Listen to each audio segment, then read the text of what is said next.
I've always had a knack for sensing trouble before it rears its ugly head. Maybe it's a cop thing, or perhaps it's just me. As I patrolled the long stretch of Route 66 that night, something felt off. The desert air was cooler than usual, and the silence was almost deafening.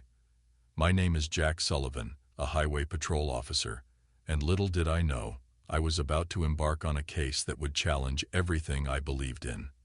The night was quiet, almost eerily so. Traffic was light, with only the occasional truck rumbling past. I've driven this road countless times, but that night, the familiar landscape seemed foreign, as if hiding secrets in the shadows of the Joshua trees. I shook off the feeling, attributing it to the long hours and the solitude of the desert. As I rounded a bend, my headlights caught a figure standing by the roadside. A hitchhiker, I thought. It wasn't uncommon to see people trying their luck on this iconic highway, but something about this figure sent a chill down my spine. I slowed down, my instincts as a cop kicking in. The figure was a woman, her face hidden in the darkness, her thumb outstretched in the universal sign of needing a ride. I pulled over, rolling down my window. "Need some help, ma'am?" I called out, but she didn't respond. She just stood there, silent and still. I got out of the patrol car, my hand resting on my holster, a precaution ingrained in me after years on the job. As I approached her, she vanished into thin air. I blinked, thinking my eyes were playing tricks on me, but she was gone, leaving only the whispering wind in her wake. Shaken, I returned to my car, trying to make sense of what I'd just seen. Had it been a trick of the light? A figment of my imagination? I radioed in the encounter, half expecting a chuckle or a joke about working too many night shifts. But the dispatcher's voice was serious. "Jack, be careful. You're not the first to report something like that out there." The rest of my shift passed without incident, but I couldn't shake the feeling of unease. Back at the station, I pored over old case files and reports, looking for anything similar to what I'd experienced. To my surprise, there were several accounts of a phantom hitchhiker on that stretch of Route 66, all eerily similar and all unresolved. I knew then that this was more than just a routine patrol. There was a mystery on that highway, a haunting that had remained hidden in the shadows for too long. As I drove home that morning, the sun rising over the desert, I made a decision. I was going to uncover the truth behind the phantom hitchhiker of Route 66, no matter how deep I had to dig or how dark the secrets I might uncover. Little did I know, the road ahead was paved with more than just asphalt. It was a path that would lead me into the heart of darkness itself. The next day, I found myself back at the station, unable to shake the image of the vanishing woman from my mind. My colleagues noticed my preoccupation, but I brushed off their concerns with a forced smile and a mumbled excuse about a rough night. I needed answers, and I had a feeling that the key to unlocking this mystery lay in the past. I spent hours poring over archives, dusty files, and old newspaper clippings, looking for any mention of hitchhikers or unexplained occurrences on Route 66. My eyes grew tired, but my resolve only strengthened as patterns began to emerge. There were reports dating back decades, all describing a similar figure, a woman, always seen at night, always disappearing before anyone could get too close. As I delved deeper, I stumbled upon a particularly chilling account from the 1950s. A young man claimed to have picked up a hitchhiker matching the description of the phantom I had encountered. He said she was silent throughout the ride, and when he glanced in the rearview mirror, she was gone. The story had been dismissed as a hoax at the time, but now it sent a shiver down my spine.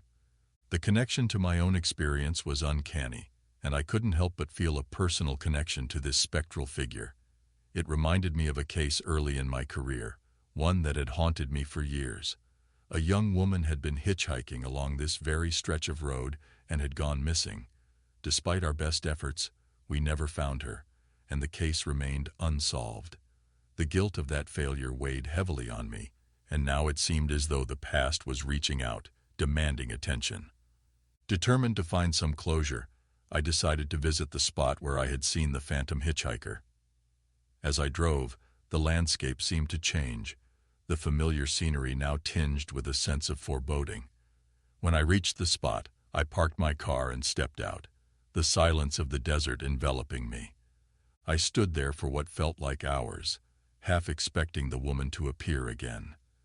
But there was nothing, just the whispering wind and the distant sound of a lone car on the highway. Frustrated, I was about to leave when I noticed something on the ground. It was a small, worn-out locket, partially buried in the sand. I picked it up, feeling an inexplicable connection to this forgotten trinket. Inside the locket was a faded photograph of a young woman, her features hauntingly familiar. My heart raced as I realized that this was the missing hitchhiker from all those years ago. The discovery felt like a sign, a message from beyond urging me to solve this mystery. As night fell, I found myself drawn back to the highway, the locket in my pocket serving as a tangible link to the past. I parked my car and waited, watching as the stars emerged in the vast desert sky. Then, just as I was about to give up hope, I saw her, the phantom hitchhiker standing by the roadside, her presence both eerie and mesmerizing. This time I approached slowly, determined not to let her vanish again. As I got closer, I could see the sadness in her eyes, a silent plea for help. I reached out my hand, and for a brief moment, our fingers touched. It was a connection that transcended time, a bridge between the living and the dead. And in that instant, I knew that my mission was not just to solve a mystery, but to bring peace to a restless soul.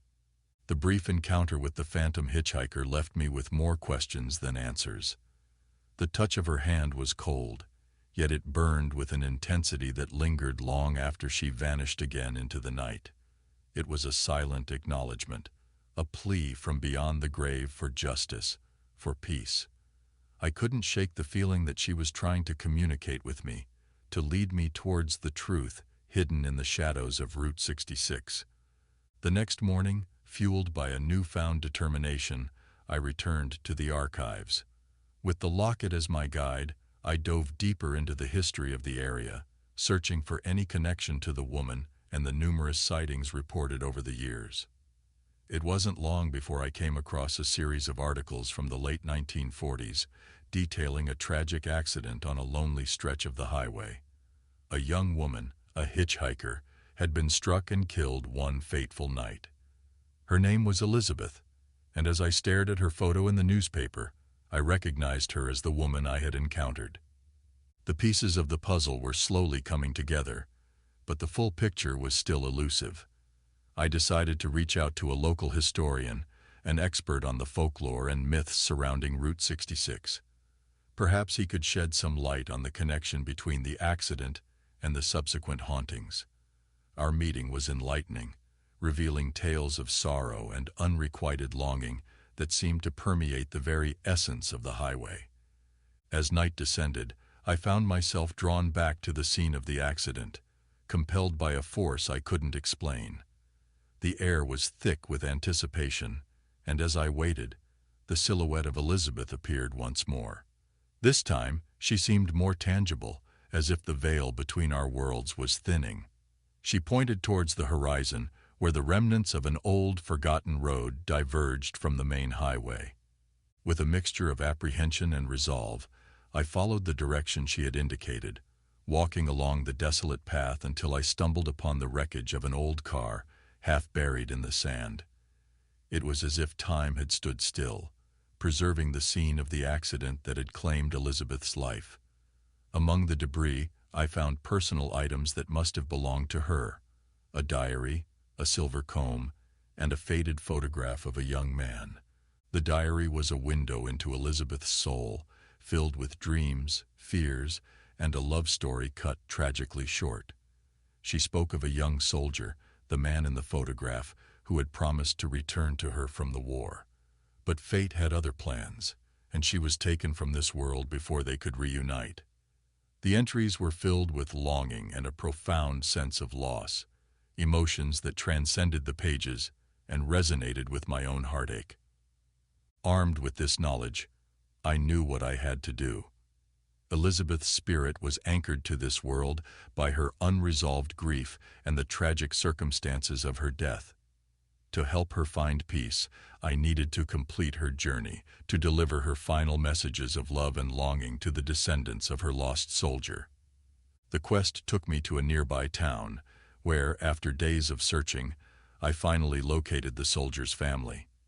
They were moved by the story, and through tears, they accepted Elizabeth's diary and belongings.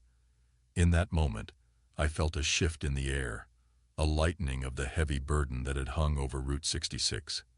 That night, as I stood once again on the haunted highway, I felt a sense of completion, of a circle finally closed.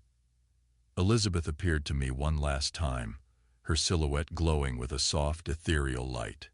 She smiled, a gesture of infinite gratitude and relief, before fading into the night, leaving behind a serene silence that spoke of restful spirits and resolved pasts.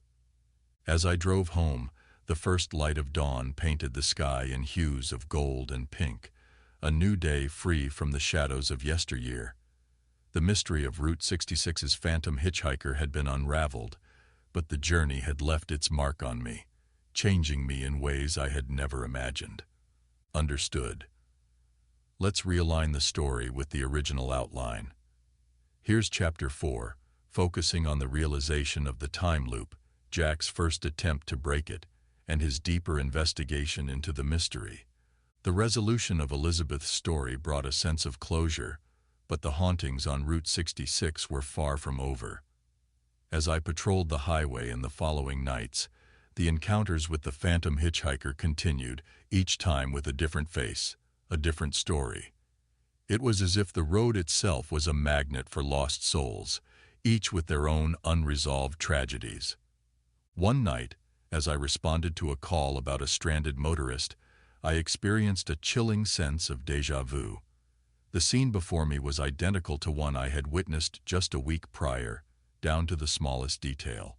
The stranded car, the positioning of the stars, even the words exchanged with the motorist were all eerily familiar. It was then that the realization hit me like a bolt of lightning. I was trapped in a time loop, reliving the same night over and over again.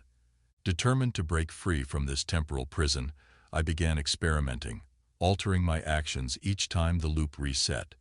I took different routes, interacted with different people, and tried to prevent the accidents that seemed to trigger the loop. But no matter what I did, the night would reset, erasing all progress and leaving me back at square one. Frustrated and desperate for answers, I delved into the paranormal once again, seeking out experts in time anomalies and supernatural phenomena. One theory that emerged was the presence of a powerful energy vortex along this stretch of Route 66, a place where the fabric of time and space was thin and malleable. It was a far-fetched idea, but in the face of the unexplainable, I was willing to explore every possibility. As I continued my investigation, I noticed a pattern in the hauntings. They were not random, but rather centered around specific locations along the highway, places marked by tragedy and loss. It was as if these spots were anchors, points where the energy of the vortex was strongest and the loop most potent. One location in particular stood out, a deserted stretch of road where a catastrophic accident had occurred decades ago, claiming multiple lives. As I researched the incident, I found references to strange lights in the sky and unexplained phenomena in the days leading up to the crash. It was a detail that had been dismissed at the time, but now it took on a new significance. The more I uncovered, the more I began to suspect that the time loop and the hauntings were connected to something beyond the ordinary, something otherworldly. It was a theory that pushed the boundaries of my rational mind, but the evidence was mounting. The key to breaking the loop, I realized, lay not in changing my actions, but in understanding the true nature of the anomaly. Armed with this new understanding, I set out on a mission to map the energy points along Route 66, to find the epicenter of the vortex, and confront whatever force was behind the time loop. It was a daunting task, one that would take me into uncharted territory, both physically and spiritually. As I embarked on this journey, I couldn't shake the feeling that I was being watched, that some unseen presence was observing my every move. It was a sensation that sent shivers down my spine, but it also fueled my determination. I was no longer just a cop on the beat. I was a seeker of truth, venturing into the unknown to unravel the mysteries of Route 66 and set free the souls trapped in its endless cycle. The mapping of the energy points along Route 66 was a painstaking process. Each night I would mark the locations where paranormal activity was most intense, where the fabric of reality seemed to fray at the edges. As the pattern emerged, a picture began to form, a web of tragedy and sorrow woven into the very asphalt of the highway. One spot in particular drew me in, a lonely stretch of road near an old abandoned gas station. It was here that I felt the pull of the vortex strongest, a sensation that was both exhilarating and terrifying. As I stood there, the air around me seemed to shimmer, and for a moment I thought I could hear the echoes of voices from the past, whispering secrets long forgotten. It was at this moment that I experienced a flashback so vivid. It was as if I had been transported back in time. I found myself reliving the night of the catastrophic accident, witnessing the horror and chaos as if I were a bystander. The sights, the sounds, the smell of burning metal and rubber, it was all too real, a memory etched into the very ground beneath my feet. As the vision faded, I was left with a profound sense of sadness and a deepening resolve to uncover the truth. It was clear that the accident was a key event, a nexus point in the web of energy that was trapping us in the time loop. But there was more to it, a piece of the puzzle that was still missing. I delved deeper into the history of the accident, uncovering a government report that had been buried in the archives. It spoke of a top-secret military experiment that had been conducted in the area, involving experimental aircraft and advanced propulsion systems. The report was heavily redacted, but it hinted at a connection between the experiment and the strange phenomena reported along Route 66. The implications were staggering. Could it be that the time loop and the hauntings were the result of a failed experiment, a tear in the fabric of reality caused by human hubris? It was a theory that seemed to fit the facts, but it was also one that was dangerous to pursue. I knew that digging too deep could attract unwanted attention, but the truth was too important to ignore. As I continued my investigation, I became increasingly aware of a presence watching me, a shadowy figure that seemed to be tracking my every move. At first I dismissed it as paranoia, but as the encounters became more frequent, I realized that I was being followed. Someone, or something, was taking an interest in my actions, and I had a feeling that it was connected to the secret I was uncovering. The final piece of the puzzle came unexpectedly, in the form of a mysterious informant who claimed to have worked on the secret project. According to him, the experiment had gone horribly wrong, creating a rift in time that was the source of the loop and the hauntings. He spoke of a device that had been built to close the rift, but it had been lost in the accident, buried somewhere along the highway. Armed with this new information, I knew what I had to do. I had to find the device and use it to repair the damage before it was too late. It was a mission that would take me to the edge of reality and beyond, but I was ready. For too long, the spirits of Route 66 had been trapped in their endless cycle of suffering, and I was determined to set them free, no matter the cost. The revelation of a military experiment gone awry was a turning point in my investigation. It provided a tangible target, a device that could potentially end the time loop and the hauntings. But finding it was like searching for a needle in a haystack. The stretch of Route 66 where the accident had occurred was vast, and the device could be buried anywhere. As I scoured the area, the feeling of being watched grew stronger. It was no longer just a shadowy figure lurking in the periphery of my vision. Now, there were lights in the sky, strange, silent orbs that hovered and darted with impossible speed. The connection between the military experiment and these unexplained phenomena was becoming increasingly clear. We were not alone in this. One night, as I was mapping another hotspot of paranormal activity, the orbs descended, surrounding me in a blinding light. Panic surged through me, but it was quickly replaced by a sense of calm, as if I were being reassured by an unseen force.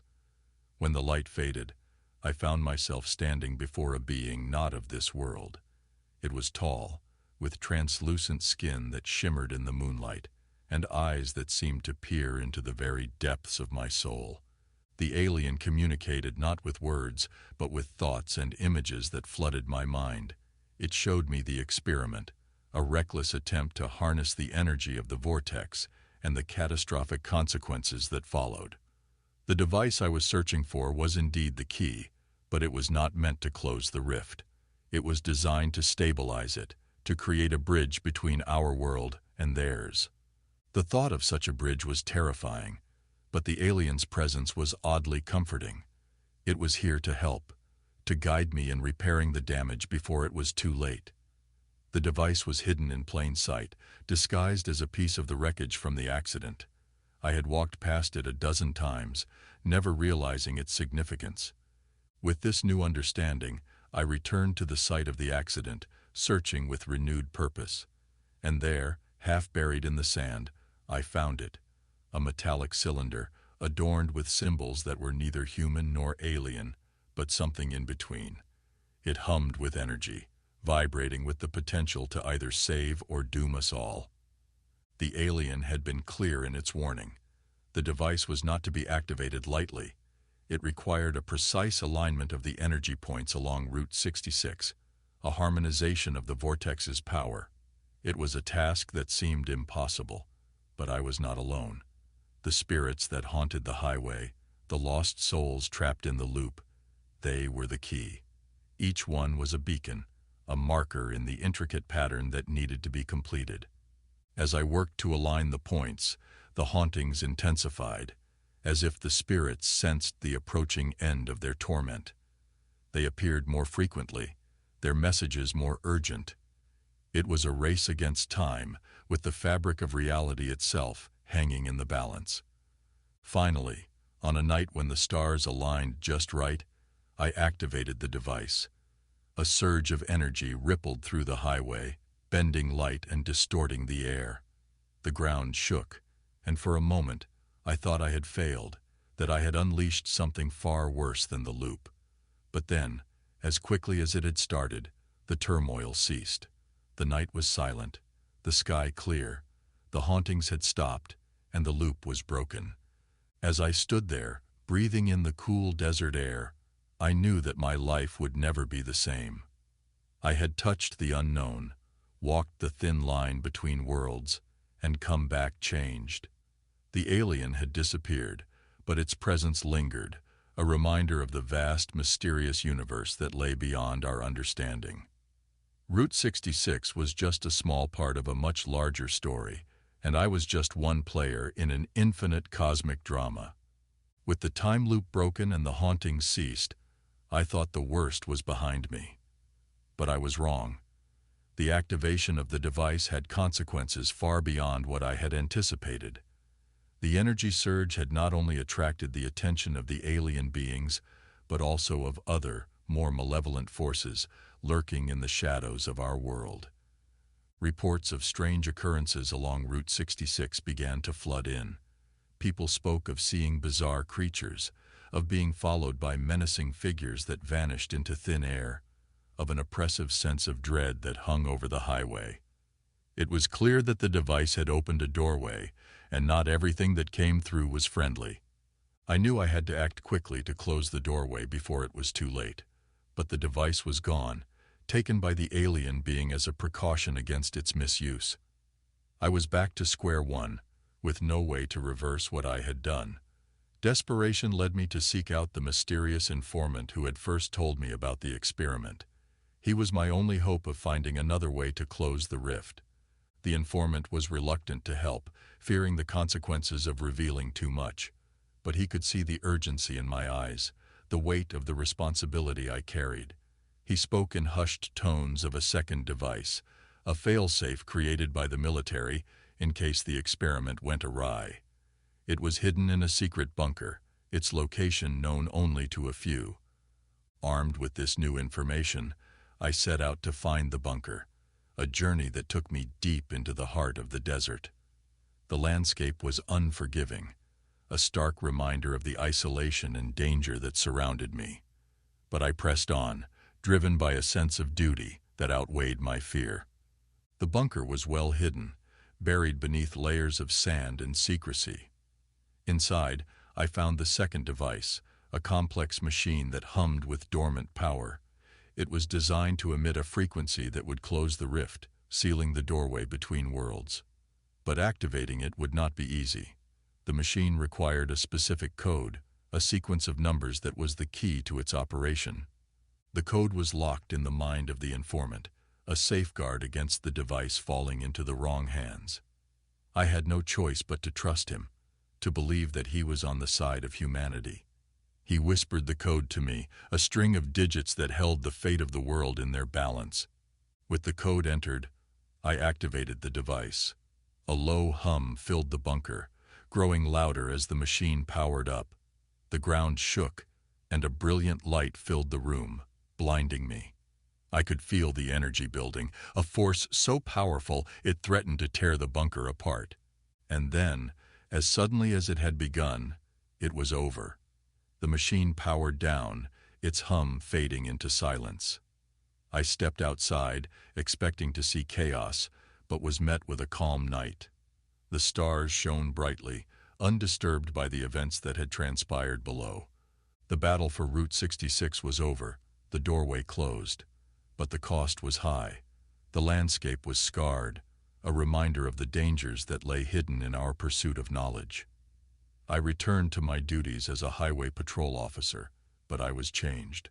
I had seen the darkness that lurked beyond our world, and I knew that vigilance was the price of safety.